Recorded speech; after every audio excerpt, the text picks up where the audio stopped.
Hey everybody, it's Ms. Dietrich. I thought it'd be a good idea to make sure that everybody's feeling completely confident on how to join a Google Meet. So we're going to go over that right now. The first thing you need to know is once you get logged onto your Chromebook, you should see this icon probably on the bottom of the screen. When you click on that, and I'll just show you in my case what that would look like, it opens up another web, it's a web browser basically. The next step is you want to click on what we call the waffle or the apps launcher, and you want to look for this icon right here, which is the Meet icon. Now, if for some reason you don't see this icon in your lineup, then you can just type the words Google Meet right in here, and it should bring you to the same place. But if we click on that, you're going to see something like this. Now, if we schedule a meeting for you, then you'll see something scheduled in there. But because the IT department has not yet set up sections for us yet, we're going to be using this for the beginning of the year. And quite frankly, we might be using this for the majority of the year, to be perfectly honest. So you would click on join or start a meeting. So let's go back to the slideshow for a moment. So again, you hit the waffle. And then once you hit the waffle, you look for that icon, click on it, click join or start a meeting. And then once you click on that, you're going to see another window open up. And you'll type in whatever the code is. So on day one, when we meet for homeroom, the code that we want you to put in is VA, which stands for Virtual Academy.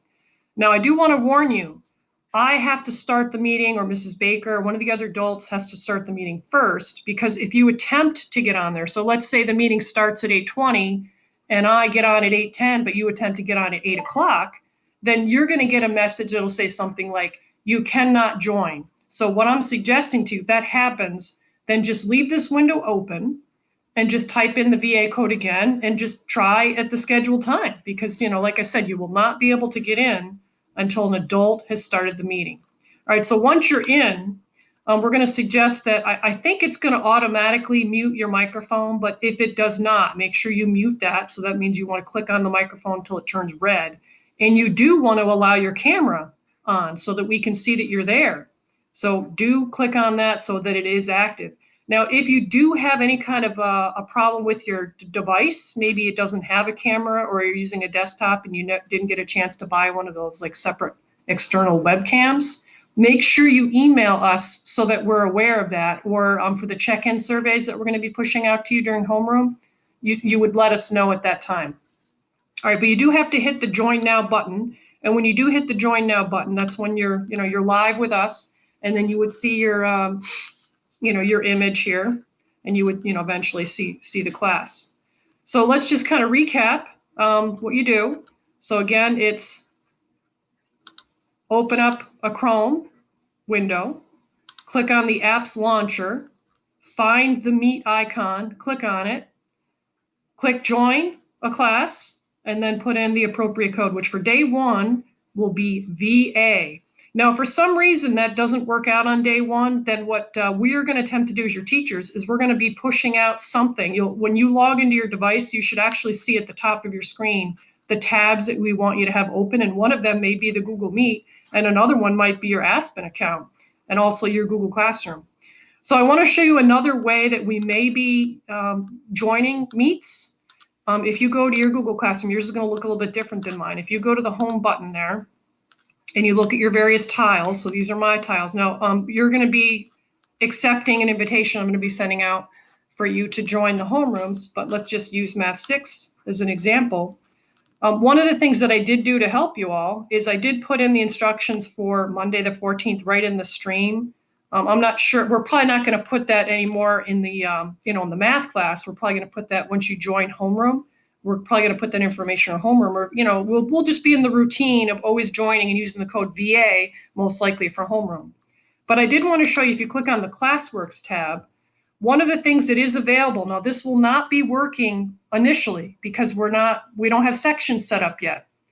But eventually we may have you join a meeting by clicking on this button instead, but that's to be determined right now. That's not how we're going to be joining our classes. Now, another thing that I think many of you probably have already looked at is the schedule.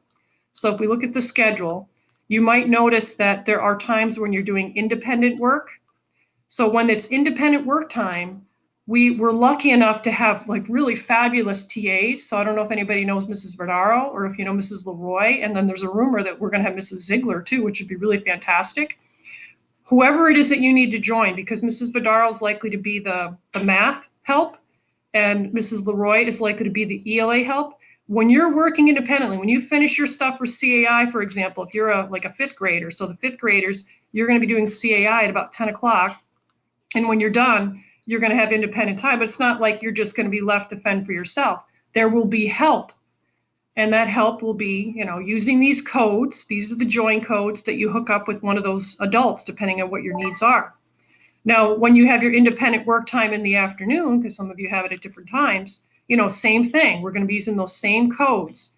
Now, if you're going to be working with Mrs. David, she's the person that's going to be, she's the resource teacher. She's going to be the one that's going to be meeting with some of you independently.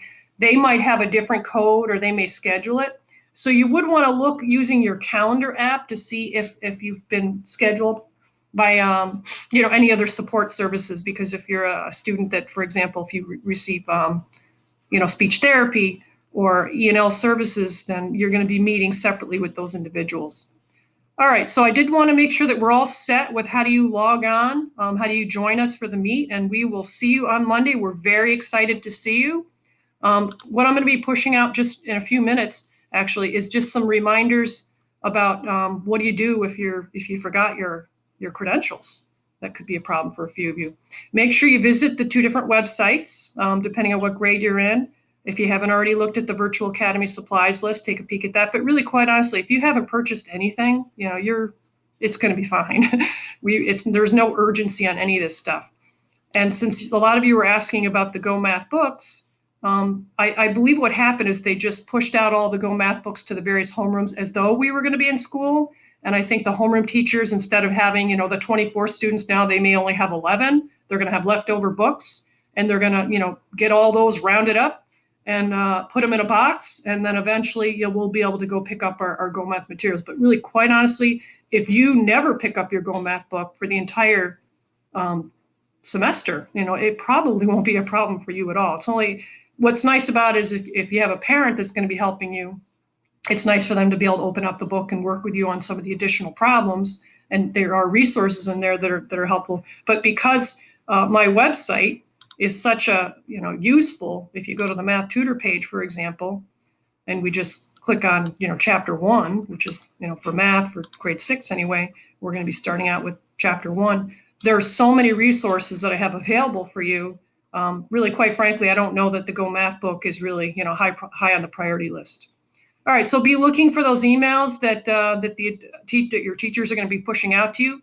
Do tidy up your email every now and then. So if you don't know how to get to your email, I should probably just show you that very quickly. You want to make sure you look for that Gmail icon. So that's this. Click on this and read your all emails from all of your teachers, because you may be getting emails from people other than me. You want to look at that once in a while, process it, and once you feel like you've opened it, understood, and did whatever was asked of you in the email, then you can go ahead and delete that just to tidy up your account. All right, so we'll see you on Monday, everybody.